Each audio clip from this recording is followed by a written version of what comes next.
Hello, everybody, and welcome to episode 9 of the Defending the Line podcast. I am TJ, your host, and we've got quite a bit to talk about today. I'm jumping in the live chat for the Discord, so if anybody jumps in and wants to chat live, I can yank them up in the channel and see what they have to say.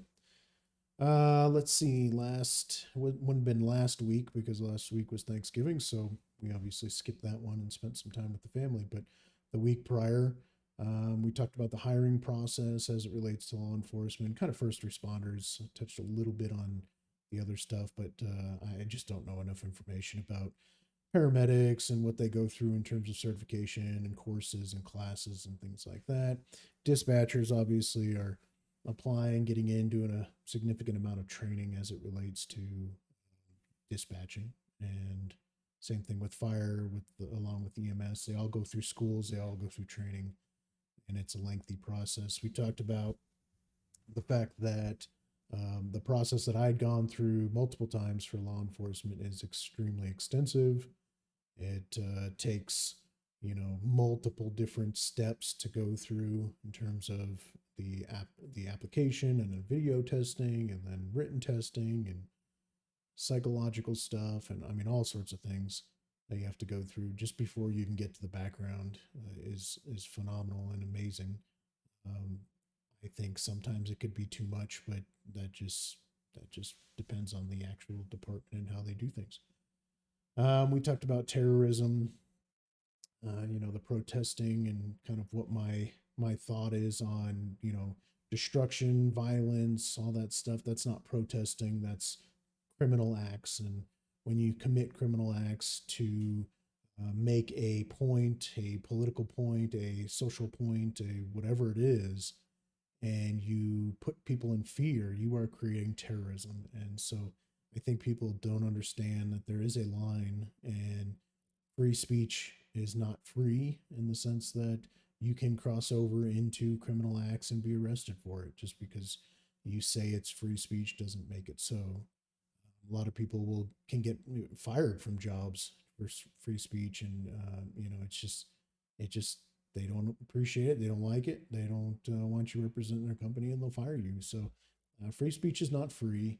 It does come with some circumstance or responsibilities, and sometimes you can get a little bit of trouble for it. So we did break down a shooting video, and I think that was the shooting into the vehicle video. So we talked about what happened and why it happened, and kind of across the country, what's going on, and we're going to break down two videos this episode. We will they will be audio lists, so I will just kind of narrate as we go, playing the video. This will also help a little bit with our audio listeners. So if you are coming to the podcast as an audio listener, I appreciate you and I thank you. And feel free to check out the YouTube channel to watch the video, things that you're missing, things that I don't explain well enough, and things like that. So we will, like I said, break down the two videos. We're going to talk about a couple topics, and we might cut this a little short. I'm dealing with a little cold situation right now. I'm in my studio recording right now, and it is about 55 degrees. And I was a little slow on turning on the heater, and it just hasn't heat up enough. 58 degrees. So it's a little cold. I'm wearing my jacket and trying to keep warm. So we might cut this a little short just so I don't lose digits and things start falling off. So I like my things and I want to keep them that way. So the first video we're going to talk about, and kind of the topic basis for this video, is the kind of warrior mentality, staying in the fight, things like that. And so I'm going to play this video. It's full screen video, so you're not going to see my lovely face on it if you're watching the YouTube version of this or watching this live. But the video shows an officer pulling a vehicle over, and they're pulling the vehicle over because it was tailgating another vehicle, a moving truck. Come to find out later that the moving truck was the parents of this person that's driving the stopped vehicle. And so he's following them to wherever they're going. The parents will eventually double back at the end of the video. The father does, and he's like, I don't know what the hell's wrong with my kid. Why he would do this? But I'm going to play this video and kind of walk through it a little bit. It happens really fast at the beginning of the video, so we have to bear with me a little bit. It will repeat and do some scenes over and over. This is a news clip, and while I'm able to play the audio and have that go through and critique it and do all this stuff under fair use and things like that, I just want to minimize any copywriting and things like that, because yes, it's their video, but we're using it for instructional, educational, and fair use reasons. So I'm going to play this video here. So she's got the vehicle stopped, and as she approaches, the driver then fires at the officer. Now, one of the rounds strikes her chest, and she returns fire. She's going to get on the radio, and she's going to say that shots are fired and the vehicle's taking off. What we find out later is that her vest stopped the single round that struck her. There was multiple rounds, and later on in the video, you're going to see the bullet holes in the actual window.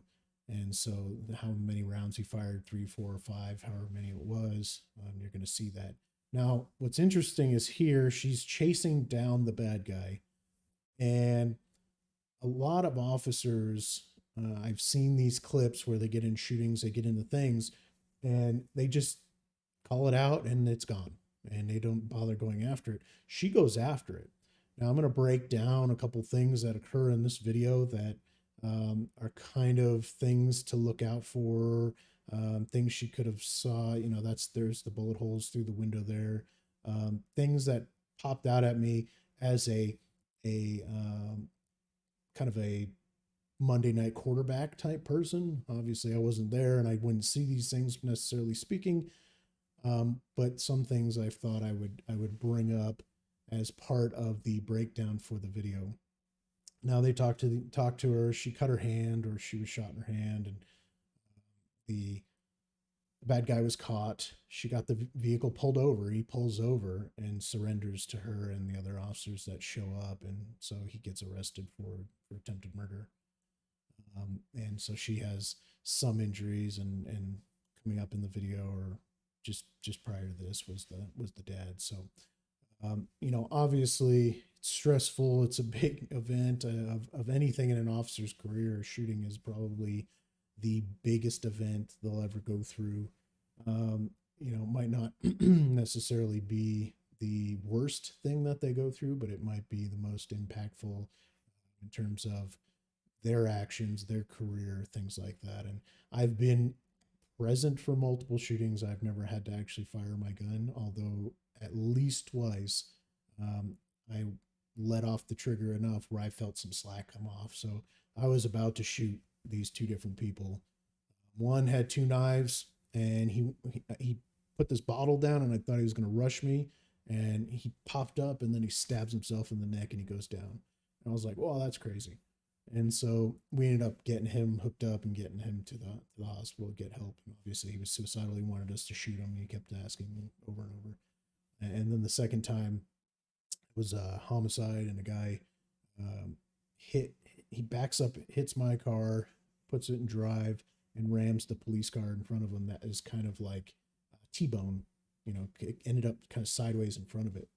And in my head, seeing this, I imagined that officer getting out of the vehicle, and he just got crushed. And I was going to take shots. And as I'm pulling back on the trigger, a head goes flying into the window of the truck and starts grabbing this guy and pulls him out. It was one of the officers that arrived to help out. They ran up, smashed it, grabbed him, and pulled him out. And I was ready to shoot. So I didn't end up shooting, but it is stressful. It is something that is not easy to go through. So it's easy for me to sit here and watch a video and say, wow, you could see this, and you could do this, and you could do that. And, that's obviously not reasonable at the time. So we're going to play it one more time, and I'm going to point out just a couple things that I noticed. So right here, you're going to see in the window that the gun is sticking up. He's pointing at the window. Now, I don't know if she could see through that back window, but Watch hands, watch what people are doing. She fires back, which is great, but watch out what's behind it. So, you don't have to shoot if you're getting shot at, but she felt it was necessary and appropriate and reasonable. But just be careful of what you're shooting, what's behind you. Watch your approach when you come up to a vehicle. And I don't like squaring off on doors, and she didn't really do that. It's kind of hard to tell with the body camera too, but try not to square up on doors and try to, blade yourself. And I've always got my hand on my gun when I approach cars, and whatever. If it turns out to be, somebody nice and whatever, my hand comes off my gun. Now, here's an interesting part of the videos. She gets up to where the truck is and then gets on her PA and tells the guy to get out, surrender, and if he does anything crazy, she'll shoot him. But it seems like right hand is on the mic and there's no gun. He just took a shot at you. It's hard to tell again from the body camera, but get your gun out. Be ready to go. If you got a rifle, get a rifle out. 30 rounds is better than 16 or 8 if you're a 1911 type person. So be ready to go. This person might not be done. And in her case, she's lucky. He fired a couple shots. She chased him down, and he's like, I give up. I mean, that doesn't normally happen. So just be prepared for anything if you're in a situation like that. This is part of going home at the end of the shift and being strong enough and having that warrior mentality to fight through something and obviously win. We want to win all times. So a couple of things to note. A lot of people online talk about warrior mentality, and they talk about it kind of in a negative light. We don't need warriors. We need social workers. We need nice people. And I'm going to tell you, you're 100% wrong. And here's why. I think there's two kind of mentalities, right? The warrior and the guardian.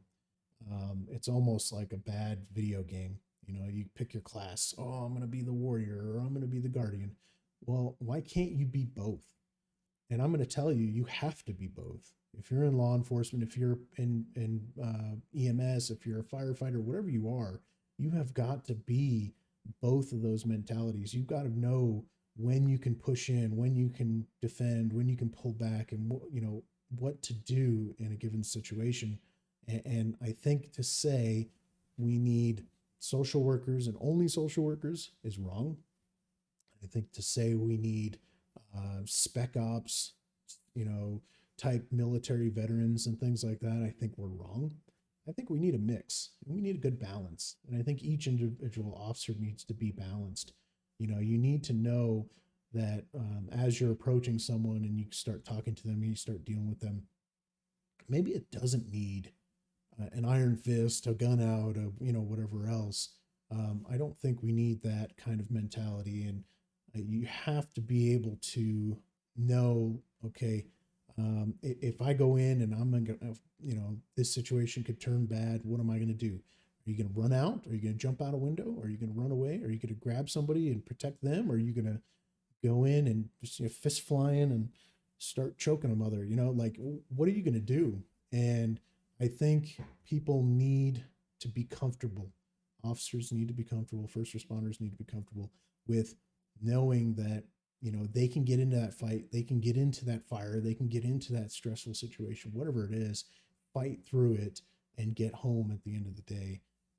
I think, and that's a warrior mentality. I think it's, like I said, it's kind of like a negative thing lately. I saw a bunch of posts online about the Colonel Grossman seminars, and this guy's training cops to kill. And if you've ever been to a Colonel Grossman, I would love to get him on this podcast because he's amazing. But if you've ever heard Colonel Grossman talk, he doesn't tell officers to kill. He doesn't tell officers to fight everybody. He doesn't tell officers to be this macho killer warrior, although he has books that have titles that, are a little misleading in a normal citizen's eyes looking at it. But he doesn't teach that. He teaches the mentality of, the warrior and going in and protecting the sheep and stopping the wolves and putting themselves in harm's way, but trying to get home and doing what needs to be done. But he doesn't, I don't think I ever heard him say, I encourage you, I want you to, you need to be ready, to kill, kill, kill, kill, kill. It's just not, that's not what he talks about. And actually, the seminar for law enforcement, I've been to it twice. I was lucky enough to go, and I was really lucky enough to go again. Is called the Bulletproof Mind, and so it's shaping the officers, shaping the responders, shaping whoever attends to be ready for anything and to be strong enough and capable and things like that. And so I think people get the wrong idea when they think warrior. Gone are the days of the guy with the sword and the shield and blah blah blah. These aren't warriors. That's not what we do anymore. Even the military, I think, has kind of eased up a little bit, especially with this kind of next generation people. I think we're seeing a little bit of a different mentality. When I went through the Marine Corps, it was what makes the grass grow, blood, like craziness. And I think that's kind of eased up just a little bit, but I think we're still seeing, they want to make warriors. They want to make, people that are able to get into a stressful combat situation and survive. And let's not kind of sugarcoat this. That was combat. She pulls the vehicle over. The guy pulls a gun and ultimately shoots her. This is a combat situation, and you need to have the mentality to fight through it, catch the bad guy, protect the citizens in the meantime, and then go home. And so, obviously, you need to do it reasonable and appropriate and all that stuff that applies to, using deadly force and things like that. But I think we need a good, healthy balance of warrior and guardian. And the guardian is kind of a newer concept. The 90s cops, the early 2000s, those were warriors. There were a lot of like military veterans and things like that. Now we're seeing more of that kind of guardian.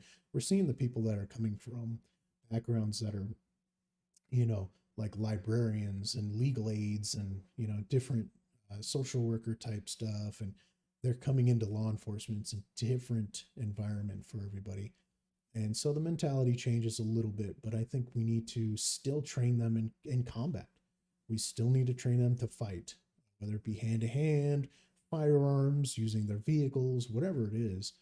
We still need to keep that mentality up, and we still need to train them to get through. When you look at something like the North Hollywood shootout, there was so much craziness involved in that video in that incident, and I've watched all the videos, literally every video that exists on the North Hollywood shootout. There's like a documentary out there that's like 2 hours long, literally everything that I could find on it, and a lot of content was actually restricted from public consumption, so it was hard to find. But if you can get a hold of all that video, watch that stuff, and you're going to see these two guys engaging cops, engaging citizens, engaging media. Reporters are hiding behind cars, taking rounds, and literally all these people they're at war with everybody. And the officers that responded didn't respond and then run away. They didn't hide. One officer took rounds and he, almost died leaning up against a tree. He didn't crawl away and hide in a gutter. He didn't hide, whatever. Officers were taking armored cars, commandeering them, saying, I need your armored car, and jumped in and drove into the scene to rescue people. This is all part of that warrior mentality. And we need that. We need that because those types of situations, if they would have just curled up and just said, I don't want to deal with this today, so many people would have died. So it's really important that I think that the individual officer, the individual medic, the individual firefighter, whatever it is, has the right mentality. Even dispatchers, you can't go on the radio or onto the phones and just not be ready for anything, not be strong, strong-willed and everything else, because you're going to get some crazy effed up calls. And we played one in a previous episode. It was the little kid that called in and said mom and dad were dead, and that there was a gunshot. They went in and they're both bleeding and they're dead or whatever. And that dispatcher was phenomenal. The dispatcher was ridiculous because she's like, oh, okay, well, we'll get somebody there, and what's going this and da da da da da, and oh, you got a dog? Oh, okay, that's cool. And I I don't know what she did after that video or after that call, if she went off into a corner somewhere and just lost it, but she held it together. And that's part of that mentality, is you've got to be able to do that. You've got to be able to overcome. I think it's incredibly important. So never give up, never give up. You know, as a first responder, you go into a situation, you get punched in the face, they choke you, they, you know, hitting you with things, whatever is happening, you have got to go home. You have got to get through the situation. Never give up, never surrender, never, you know, it's like a bad war movie, a bad World War II or Civil War movie where the guys at the end, never give up, never surrender. You know, that's what you've gotta have that thought process. Is in every situation you get into, you absolutely cannot give up. You've got to fight. You take a round in the chest, you fire back. And if you have to, you start going physical. You know, you're if it's close quarters and you got to start fighting, start fighting. If you got to draw a knife, draw a knife. Whatever you got to do. Even if you take a round, don't let that round stop you. Don't let that make you go down. And some people get it in their brains. You know, they watch enough movies, people go flying back. Oh, they know whatever. So they take a round, they're like, oh, and they fall over. Don't fall over. Train yourself. You know, I would have loved to, and I think it's a little much for law enforcement, but I feel it's appropriate. I would have loved to have some sort of force on force, and we did it with like paint rounds, simunitions. But I would have liked to go to a range, set something up, you know, a paintball gun or something that actually hurts. Set it up, have it on a trigger, and you can trigger it, hit the shooter, and the shooter then has to engage a target, but take a round and feel an impact, you know. And obviously you got to make sure you don't hit him in the eye or whatever, but hit the body, hit the arms, hit the shoulders, hit the leg. The leg sucks so bad, especially the inside of your thighs on a paintball. But take that hit and then fight through it. And I think we need to do that. I think that stuff needs to occur because I think it's going to be a mental, you know, a mental block, because they're going to get into a real shoot and they're going to take a round in the leg and they're going to go, and in that video, that's what she does. She took that round in the chest and she's driving, and as she's driving, she's like, oh, son of a bitch. You know, you've got to be able to do that.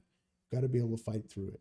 And so I encourage guys, officers, females, not just guys, everybody to train, and make it hurt and fight through it and go home. And in every situation that you go into, just have that mentality. You know, you've got to win, you've got to go home. So just don't give up on it. We're gonna watch another clip. It is a really fast clip. It's like 12 seconds long. It is not. There's no audio. So again, I'm going to talk through it just briefly, and then I'm going to break down kind of the video a little bit and kind of talk about why it's being shown. Why am I talking about it? So this is a traffic stop or some sort of contact that's made off on the right-hand side of the video. You're going to see this car go flying across the median, boom, goes into the building. Now, what's kind of hard to tell in this video, it's a white car with a weird black thing on the side of the car. And what that weird black thing is that's a uniform of a police officer who's hanging on the vehicle. And so I'm going to play one more time just so you can see it. But the officer, for whatever reason, is hanging on the vehicle. The vehicle jumps the median, goes flying across, hits a pole, and launches the officer into the building. The officer sustained some injuries from this. I think this was in Chicago. And so I'm going to watch it again. Boom, there's the car. There's the officer hanging on for dear life and goes flying into the building. Okay. So, and then cover rolls up to basically hook up the offender. So here's the thing, guys. We haven't on here, but if you follow me on Twitter, if you interact with me ever in the past, I've talked a lot about hanging on vehicles. It is no good. There is nothing good going to come from hanging onto a vehicle. If the vehicle takes off, you jump in, you're halfway in, you got the steering wheel in one hand or whatever it is, they start driving away. What do you hope to accomplish with this? Do you think, let's say you even turn it off, that this vehicle is going to stop No, it's going to continue to roll. It's going to strike into another vehicle. It's going to strike into a pole. It's going to strike into a tree. It's going to roll over an embankment. Whatever is going to happen, it is not going to immediately stop. I don't know what your thought process is. I don't know what this officer's thought process is, or any of the other 100 videos that I've seen where an officer's hanging on the vehicle. I don't know what your thought process is. Now, I say that, but I have been in a situation before where I ended up in a vehicle. Now, here's the difference. The guy was passed out, he was drunk. I reached in, took the keys out, put him on the roof or wherever, I forget where I put him. I go to grab him out, wake him up, try to grab him out, and he punches me in the face. I get in to the seat on top of him and I'm punching him and he's punching me and we're just trading blows. And I mean, it was a fist fight in a vehicle, but I had the keys. The vehicle's not going anywhere. Now, if he had hit it into drive or whatever, or neutral, maybe we could have started to roll. I had put it in park, made sure it was in park before, because in order to take the keys out, I needed in park anyway. So it wasn't in park. It wasn't going anywhere, I don't think. Um, that's a little bit of a different situation. But to be on the outside, say, come on out, guy. No, screw you, copper. I'm not doing it, whatever. No, come on out. And you reach in and that vehicle starts to move, let go. Let go. Say, well, okay, cool. I'll catch you later. Whether I'm going to chase you, depending on whatever the circumstances are, if it's something I can pursue or whatever else, I'll get you later. It may be I pitch you into a pole and then I drag you out, or I let you go and I catch you later. And I have to do a report because you took off from me. Whatever it is, let him go. Stop doing this. Stop grabbing onto vehicles. Again, if you follow me on Twitter, I've probably said it a dozen times because one of these videos comes out and I tell everybody, stop grabbing onto vehicles. You are accomplishing nothing. You are doing absolutely nothing except getting yourself hurt. And every single video that I've seen of an officer grab onto a vehicle and they're hanging on the vehicle, they get injured every single time. Whether they get dragged 100 feet, a mile, like one was almost like a mile down the road, and eventually he like went off an exit ramp or whatever, and the guy went flying or whatever. Like, stop grabbing vehicles. Stop. Just don't do it. There's literally nothing to be gained. There's no tactical consideration for this. There's no reason. And I could think of some wild crap like there's a kid in the back seat was just kidnapped and you have to get in, you have to save the kid. So what are you going to do? Grab the steering wheel and crash the car with the little kid in it? Like, what are you doing? There are not a lot of good reasons to do that. So please stop. Please stop doing that. Tell your friends to please stop doing that. Even if they haven't done it yet, please just tell them, don't do that. That's stupid nonsense. I don't know what was going through the mind of this officer. I can't explain the thought process on everybody, but I can tell you there is nothing good coming from this. I've said that the third time now. There's absolutely, you are accomplishing nothing. So please stop. Oh man, that video drives me wild, drives me crazy. Watch it one more time. Let's watch it one more time. He's hanging on the vehicle. He hits the median. You break your leg on the median. You break your face. Goes flying in the building. Like he could hit the pole and almost freaking decapitated his head or severed his body. Like, what are we doing? Just don't grab vehicles, please. Another thing on Twitter. So I'm really active on Twitter. I post multiple times a day on my personal account. The podcast is on Twitter, and it's Defending the Line, and it's LN for line. So full on defending the and then LN. I don't post on the podcast all the time, maybe a couple times a week, but on my other account, I'm on all the time. And one post I made earlier today, it's driving me crazy, guys, is officers that are responding to lockdown calls, whether it's a business that's operating, there's a lockdown, state lockdown or whatever, the business is operating against violations of the, curfew or lockdown or whatever it is, or it's a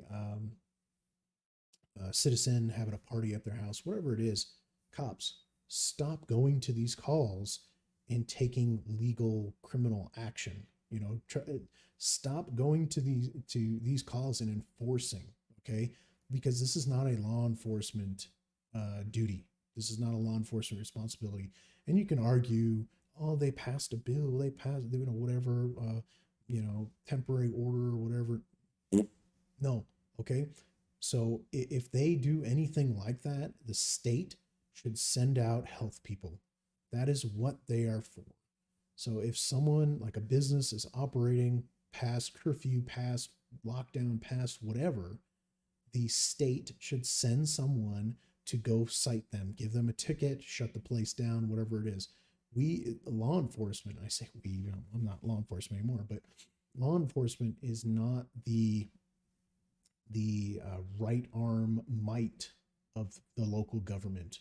Okay, law enforcement does not go into a situation because they're told to and lay down the law. That's not how that works. And this COVID stuff, whether you believe in masks, don't believe in masks, believe in lockdowns, don't believe in lockdowns, believe COVID's deadly or not deadly, whatever it is, I don't care what your stance is. I think we can mostly all agree that it's not law enforcement's responsibility to go and enforce a lockdown, a business thing. That's civil stuff. That's all civil. And we need to stop doing it. We need to stop getting in the news where a bunch of cops show up and start dragging people away and doing all these things because it's making law enforcement look bad. We are in a time right now where law enforcement's image is the lowest it's probably been in a really long time. Stop making it worse.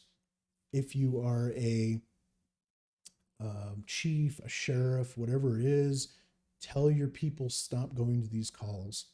Tell them that if the government wants to enforce it, they can send agents of some kind to go do that. Like you go back to the early 1920s, all that stuff. They have prohibition agents that were not police, and they go handle prohibition stuff. Now they brought in the law enforcement, the police, and they handled it. But if they need to create COVID enforcement officers or whatever, let's do that. Okay. But let's stop getting our law enforcement into this, because then they get into shootings and then they get into uses of force. And now the cops are out of control and the cops are Gestapo and blah, blah, blah, blah, blah. It's just a bad image. Okay. So please stop. It's not your responsibility. It is very, very questionable. It's a very gray line. If we can enforce this stuff, then what else can law enforcement enforce without it being an elected type of law passed, something that the citizens agree to and they voted in and things like that? I think we're in a very gray area. I think, when there's an emergency situation, you've got riots and things are all going crazy, and you say, we're going to do a curfew, that's a little bit different. And I think we need to be careful about that stuff. So enough on that.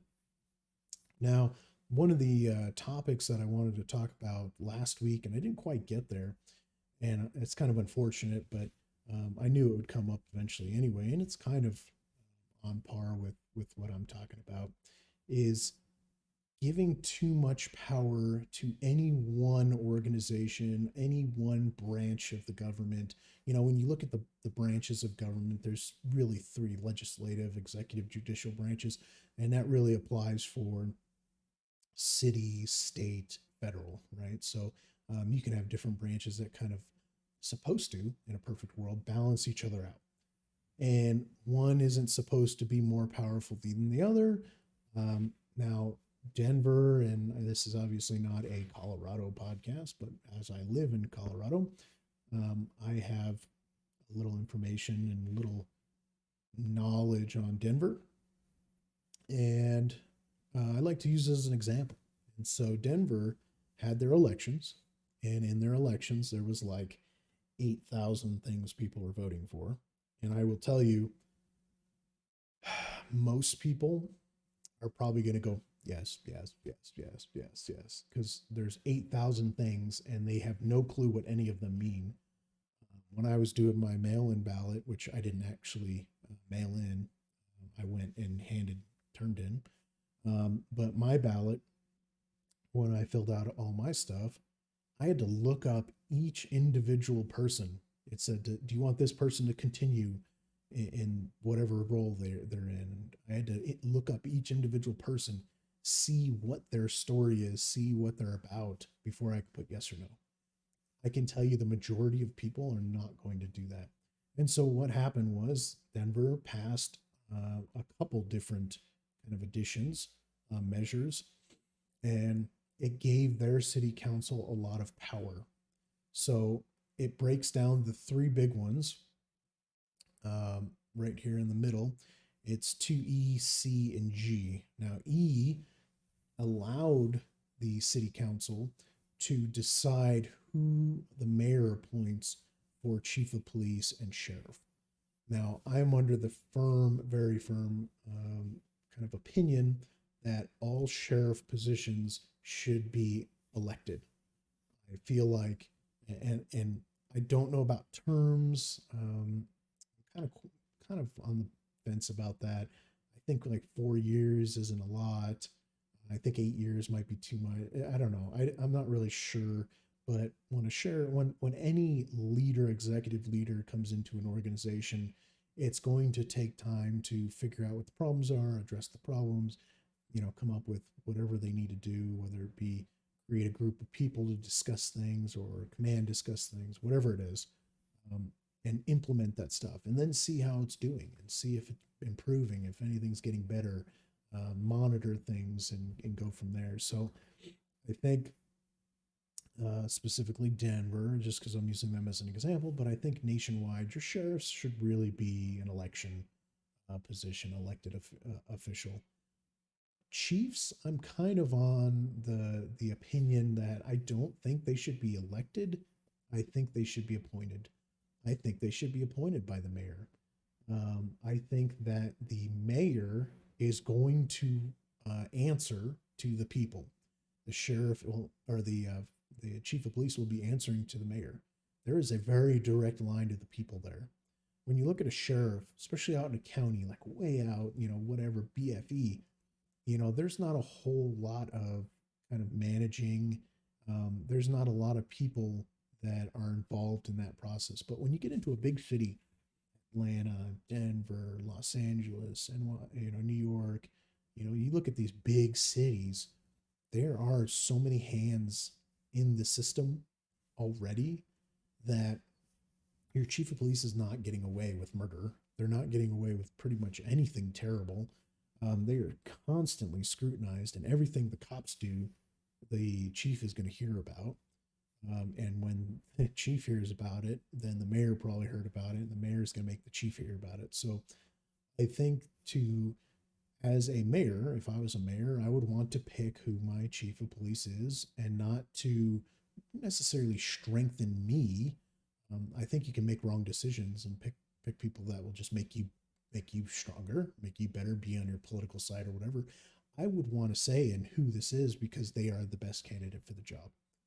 So, in the case of Denver and some of these other cities around the country, which is why I'm bringing this up, is this is happening, is that the city councils and the different branches are getting too much power. They're getting too much responsibility, and you got let's be real. A city council is a citizen that was voted onto it by the people. They're essentially a low level politician, but they're a politician, and a low level politician citizen who probably has no idea what anything is, law enforcement, is not going to make a smart decision. They're going to look at, education. They're going to look at past history, stuff like that. Where does this person come from? But they have no clue on, what kind of policies are you going to bring in? What kind of things are you going to do for the department? What is the direction you want to see the department go?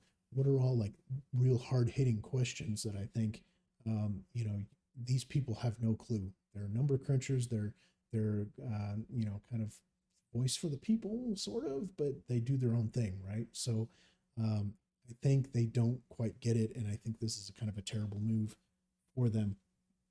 Now, they also approved a thing that allows the city council to go out, seek it, and investigators from outside to come in and investigate their people, the mayor, things like that, which I'm not really opposed to that. Oddly enough, that was the one that was the closest in the election, borderline.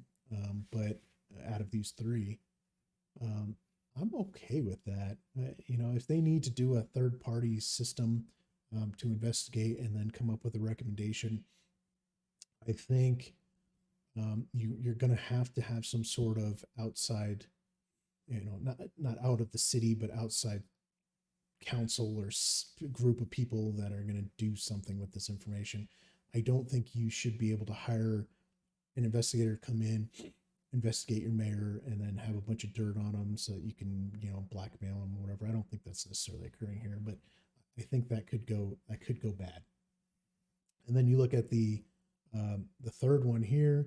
It's empowers the city council to move money mid-year is an absolutely terrible, terrible idea. So when the year starts, or actually before the year starts, so generally like October, November, they start talking budgets and square things away.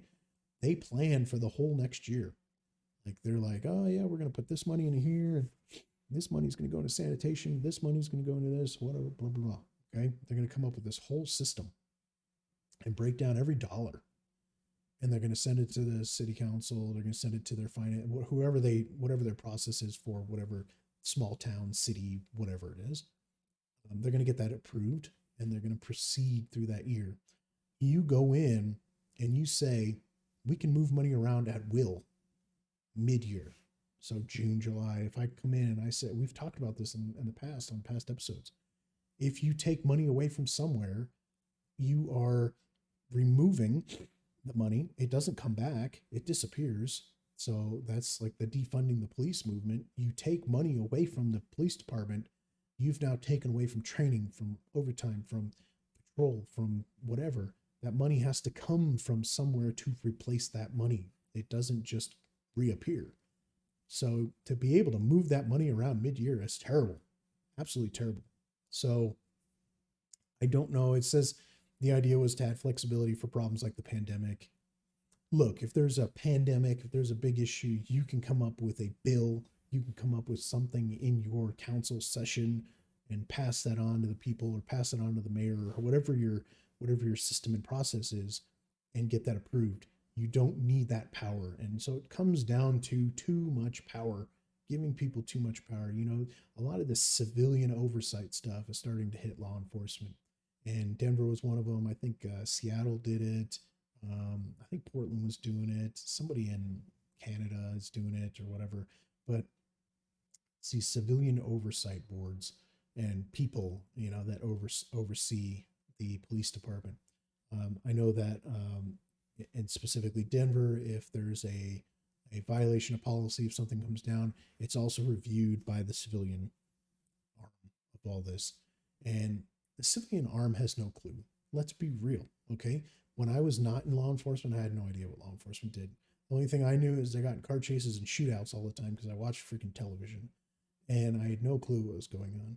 And I think you're getting into slippery slopes by allowing too much power to those organizations. I do 110% agree with having some accountability and having some say by the citizens into processes, and different things and policies that departments, especially really big, like use of force policies and anti-bias and stuff like that. I believe that the citizens should have some sort of input. Don't get me wrong, but I think, and that's generally going to come from the people that really want to say something because they know something, or they have a strong opinion or emotional, opinion. The oversight stuff generally is not going to be somebody that wants to make the system better, but just wants a hand in the cookie jar so that they can say, man, cookies sound so good and I got some in the kitchen. They don't want to make things better. They just want some power and they want to flex it. They want to flex their muscles. And I think we're seeing that more and more around the country. The same thing happened in Minneapolis, where the city council flexed their muscles and tons of cops left. Carjackings are up like 500% or some nonsense I saw today. And people are now going to go to a hearing and talk to the city council and tell them how pissed off they are. This was just released today, I think. So this is stuff that's going on nationwide, and it needs to stop. It needs, well, I shouldn't say it needs to stop. It needs to be done more carefully, and we're just throwing stuff on a ballot hoping that people don't notice. It is really what happened. Let's not be real, because you get a ballot and it says, you know, 2C, and there may be like a little blurb, but you're not getting the bill on there, right? You got to go and check the bill. And generally, bills are like pages and pages and pages, like it could be 100+ pages. And that's what happened with the federal government. Is the federal government, came in and said, we want money for COVID. We want to give people the checks for COVID. But under paragraph 836 subsection K, we also want money to put into this budget and put into this program and put into this project and put it, so they always slip stupid crap in there, and that's kind of their thing. And there aren't really good decisions being made. And so we need to be careful about that.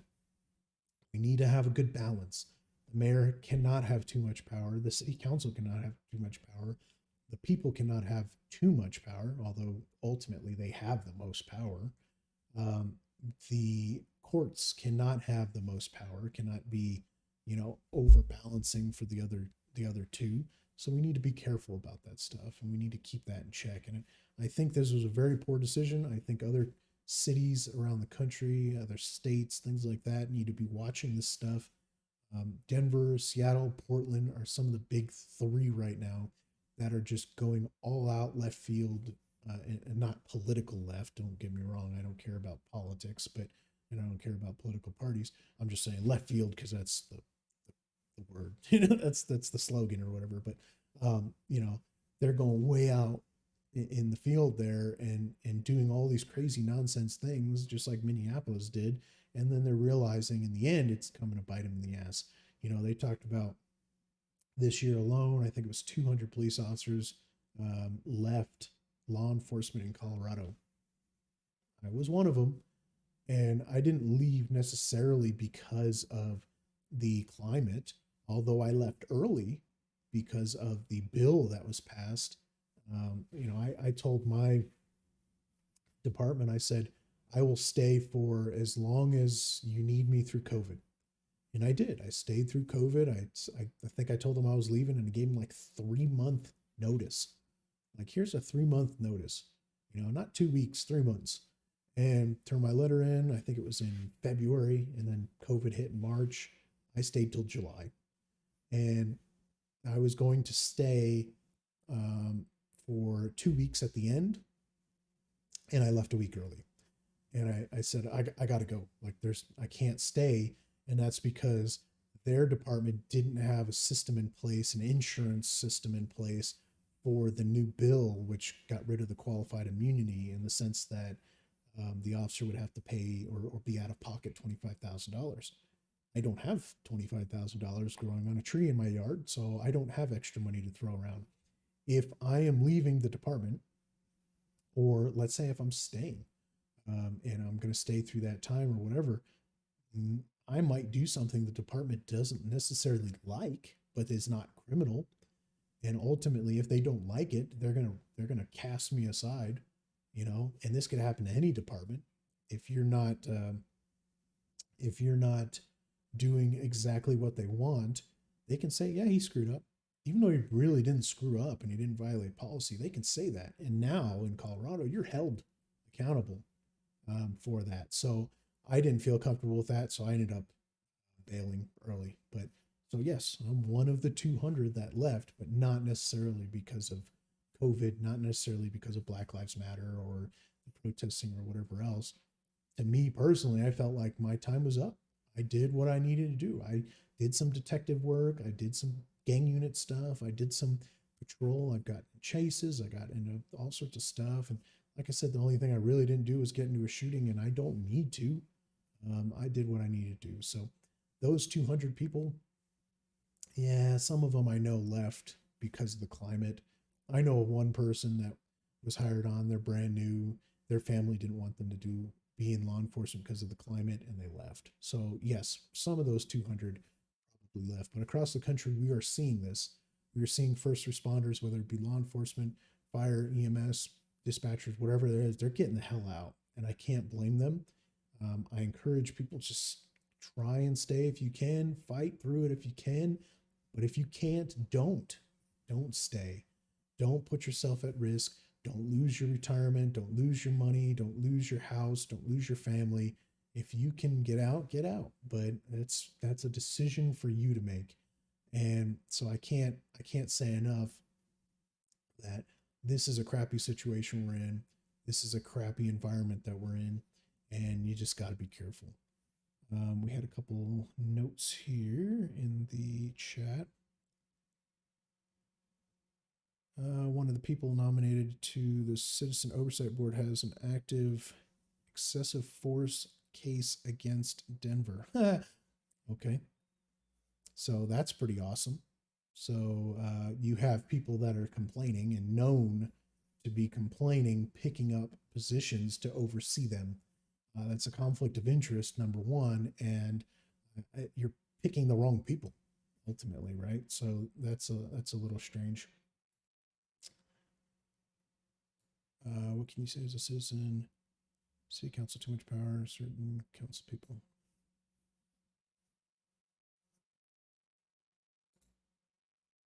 What do law enforcement city council like?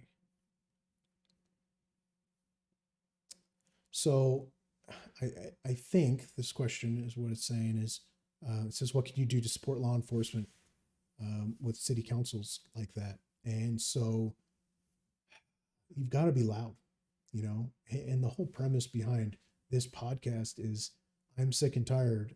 I am going to step up. I am going to be loud, and I'm going to defend the people that defend us, right? And you need to do the same. You as a civilian, a citizen, whatever it is, um, whoever you are, wherever you come from, whatever your background, if you're tired of this crap, make it known. You know, go to these meetings, tell them, I'm sick and tired of your crap. You people are biased. You know, you did this, you did that, whatever it is, or go in and say, hey, I love you guys. You guys are doing great. Whatever it is, go into the situation and voice your opinion. Start protesting if you have to. Start going out and getting signatures if you need to recall people. Whatever you need to do, start doing it. If you're upset with law enforcement, so this is a first responder podcast, but I talk about stupid bad crap too. And so if a department or officers are doing something stupid, go out and say they're doing something stupid. Go through the proper channels. You know, if you're directly involved and you want to file a complaint and go through that. Make sure what you're doing is truthful because, frankly, I feel like departments should be filing charges on false reporting. It doesn't happen at all. The whole thought process behind it is, we can't discourage people from complaining. Yes, you can. You can go in and say your complaint better be real. And if it's not real, if you are caught lying, then you're going to get arrested or ticketed or whatever it is. That will stop the bad complaints from coming in. The complaints that are not true, because you're going to pull a body cam and they're going to say, oh, he touched my butthole. And you're going to pull up the body cam and the guy's sitting on the sidewalk and nobody even touched him. And you're going to go, that is a blatant lie. They never touched you. We have all the body cams from contact to finish. Nobody even touched you. You were sitting on the sidewalk. Well, whatever. No, not whatever. Your ass should be in jail. And so I think departments need to start picking that up a little bit. I'm a little annoyed by that process. I have had false complaints filed on me before. Everybody does if they're in law enforcement long enough. And it's nonsense. And so I think that's a whole different topic, and that's something we could probably talk about on a whole episode. But I think we need to get loud. We need to tell people when something is screwed up and fix it. I don't think, no, I 100% know we don't need to go into the streets, block roads. We don't need to spray paint things. We don't need to tear down memorials or statues or whatever it is. We don't need to break windows. We don't need to burn buildings down. We don't need to loot and steal stuff because that's not getting any message across. It's just making you look like an ass. And your whole like message that you're trying to get across, no one is going to care. No one is going to give a crap about. So get loud, but be respectful. Get loud, let them know. Go to the channels, go through the things that you need to go to. And people can argue all day long. Oh, we're protesting in the streets because people just don't listen. Yeah, they do listen, but they also look at facts and they also look at information. And what you're saying is bunk. It's not true. You can look at it and compare it to statistics, and it doesn't make sense. When these people are protesting all the time that law enforcement is racist, they're not. If they were racist, then the statistical numbers would be outrageous. We talked about it in episode 2, I think it was, what the racial breakdown was, or what the total number was of officer involved shootings, and that percentage compared to contacts made. We would not be at 0.002% or whatever it was, or 0.0005% of unarmed people if we had a racial problem. We would be at like 50% or 40% or 30% or even 20%. That's a problem. But we're less than 1% in across the board. So we need to stop making this about race. We need to stop making this about ethnic backgrounds and skin color and every single, I'm so tired of it. Every single article that comes out nowadays, color of cop, color of bad guy. Color of cop shoots color of bad guy. Why is that relevant? It's not relevant unless color of cop shot color of bad guy because of color of bad guy. So we need to stop as a news media putting that out there. And I made that post today as well. The news media needs to be held accountable for their voice, for their words. And if you're going to go out and voice your concerns and be upset at city council, if you're going to be upset at mayor's actions and whatever, Supreme Courts, whatever it is, whatever you're upset about. And in this case, the question was city council. If you're upset by them, go through the proper channels. Do it respectfully, bring facts, bring information, show them, and if they don't want to listen, go to the next step up. And if they don't want to listen, go to the news. And if they don't want to listen, get loud out in front of the building. Start getting people protesting, start getting signatures, start showing them that their nonsense that they're pulling is no longer acceptable. And that's what they did in Minneapolis. Is the citizens band together, they filed a lawsuit against the city council because they are no longer protected because of what they're doing to the police department. And the city council's like, whoa, what are we doing? And then they want to ask the mayor for money so that they can go and hire more cops from the outside to come in and police because they're clearly understaffed and not doing the job. And that's the type of stuff that you can show them, and you can show them that they're doing it wrong. So get loud, get upset, get whatever you need to do, be factual. Don't just go off of emotion. Please don't go off of emotion because no one wants to hear it. No one wants to see you on the sidewalk screaming about something, getting in people's faces when they're eating dinner, screaming in a bullhorn, whatever else. No one wants to hear that. That is not how you get your message across. People need to stand up for this stuff. And it's unfortunate that these things got passed, in my opinion. I think that these things, if we weren't in the climate we're in right now, the news would have picked these up. The mayor would have said something.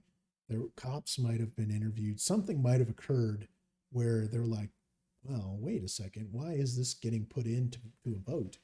But instead, because of the climate, because of what's going on, this stuff is slipping through, and you absolutely cannot let things slip through. Citizens, it is your duty to ensure that law enforcement, fire, EMS, nurses, doctors, dispatchers, whatever it is. Okay, all these frontline workers are not getting abused by the system. Please go out, get loud, defend these people, because on a daily basis, every single day, they are defending you. They're missing their families, they're missing birthdays and Christmas and Thanksgivings and things like that, to be out there protecting you from evil that is everywhere. And they get no credit for it whatsoever. They get demonized in the news and the media and everywhere else. And you need to get loud, you need to get upset, you need to start stopping things from going the wrong way, or at least being done in a smart, intelligent way. So that's all I've got for you. I appreciate you guys coming. We did hit that 1 hour mark, which is kind of surprising because I'm freaking cold. But we are going to end the podcast here. I appreciate you coming. I appreciate you listening. At one point, there was a half dozen live viewers, which is pretty cool. We're gonna get that up, and obviously we're hitting pretty good numbers on listeners. So thank you if you're listening. I encourage you to drop by Anchor FM to try and find this podcast live on there. You can also listen to the podcast on Spotify, as well as iHeartRadio and other podcast things everywhere. And then go to YouTube, join our YouTube channel, subscribe, and watch this video live, or recorded, but the live video recorded. And you'll at least be able to watch the videos that we show on here. And hope to hear from you a little bit more. Hopefully we get some good interaction and chat in the future. If we get anybody in Discord jumping in here, we do have a Discord set up so that you can come in and voice your opinion right on the live broadcast. So every single upload, whether it be audio or video, is going to have that Discord link associated. You just click on that, it's going to launch Discord. It's going to say you need to download Discord. It is completely free, 100%. Nothing costs money in this podcast. And so download that app.